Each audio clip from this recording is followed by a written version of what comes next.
Good morning mga kanegosyo. Ngayong araw nga ay nag-ikot-ikot ako sa mga bodega ng mga bigas dahil nagmahal na ngayon yung mga bigas kaya naghanap ako ng medyo mura yung puhunan para magkaroon rin ako ng kikitain sa pagbebenta ng bigas. Ngayong araw ay namili rin pala ako ng mga prutas dahil ubos na yung iba kong mga prutas. Sa bidyong ito ay sasabihin ko rin ko pala kung magkano mga puhunan na ngayon ng bigas. Kaya let's go!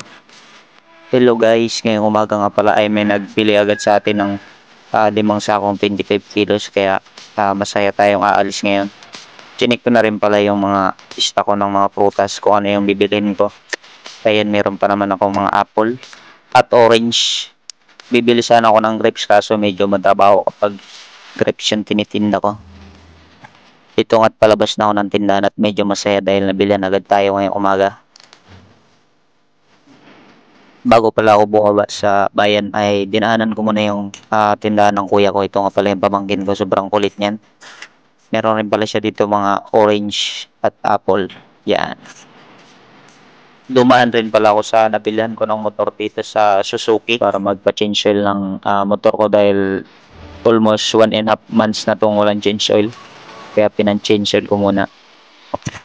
Binilhan ko na rin pala to ng bagong oil filter dahil medyo marumi na yung oil filter natin. Ito nga pala yung ginagamit kong langis sa aking Raider. Bali dalawa yung binili ko, 2 litro. Medyo malaki kasi yung storage ng Raider. Pinalagayan ng langis. Bali 1.3 liters yan yung capacity niya. Habang nag-aantay ay nagtingin-tingin muna ako dito ng mga Raider carb. Tingnan nyo naman yung mga design yan, napaka-popogi. Medyo magastos lang to siya sa gasolina compare sa Raider FI 150. Ito nga pala may mga pre pa ditong bigas kapag bumili ka dito ng motor. Yan yung mga smash. May mga pre na 10 kilos na bigas. Ito nga pala yung binayaran ko sa langis 320 top. Sa oil filter naman 70. Kaya habang nag-aantay pa nga ako ay naglibot-libot muna ako dito. Nakita ko yung mga big bike na Suzuki. Yan, napakaganda. Ito naman yung Raider FI nila 150. Ito nga pala yung isang taon ko nang inaantay yung plaka ko ngayon lang na-release. Ayun at nandito na ako sa bilihan ng mga prutas at nakabayad na rin ako sa in-order ko. Bali 2 kaon lang pala yung in-order ko dahil motor lang yung dala ko. Mas mura pala yung prutas nila dito dahil direct sila. Malaking bodega to nila dito ng mga prutas sa amin. Ayan, may mga nagatanggal pa ng mga bulok ng hiyat-hiyat na prutas. Ito nga pala yung in-order ko.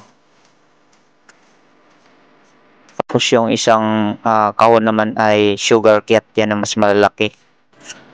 Maganda siya kasi walang buto siya pag kinain mo. Tapos matamis. Ito na nga pala yung karga ko.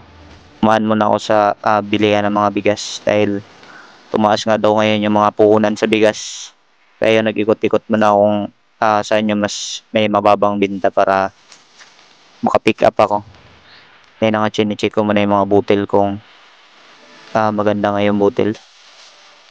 Kailan kapag bibili ka ng bigas, i-check mo yung butil niya tapos yung amoy ng bigas. Baka haluan kasi nila ng iniipirize yari ka talaga pag nakabili ka ng may halo.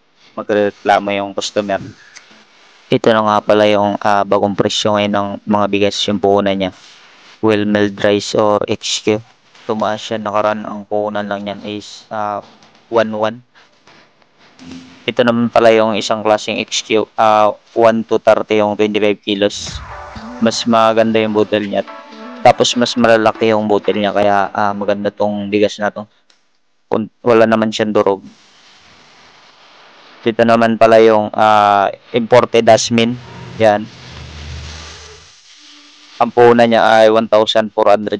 Sobrang taas na niya guys. Dati 1,300 lang yung puhunan niyan. Ngayon sobrang tumaas na talaga ng mga bilihing bigas. Ito na pala yung update sa pinapatayo ng kuya ko na pwesto. Yan, may roll up na siya. May mga stand din na rin sa loob. Bali, nahabol niya ngayong December na to. I-open yan para magkaroon agad ng kita. Pero nga pala pauwi na ako. May nakita pa akong helicopter na naglalanding dito sa bundok.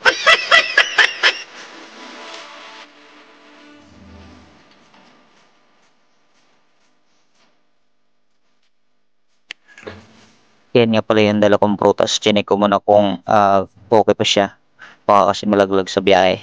Kahit sobrang init ng panahon, basta't may pangarap ka, baliwala yan guys. Ito nga mga kanegosyo at nakarating na ako sa bahay. Ayan, pinapatanggal ko na yung tali sa tao ko. Dahil sobrang higpit ng pakatali. Ito nga pala yung mga tinda kong prutas. Ang tawag nga pala sa prutas na nabili ko ay kiat-kiat. Tapos yung isa naman ay sugar kiat. Hanggang dito na lang pala muna ang aking video at maraming salamat sa panonood mga kanegosyo. Thank you for watching.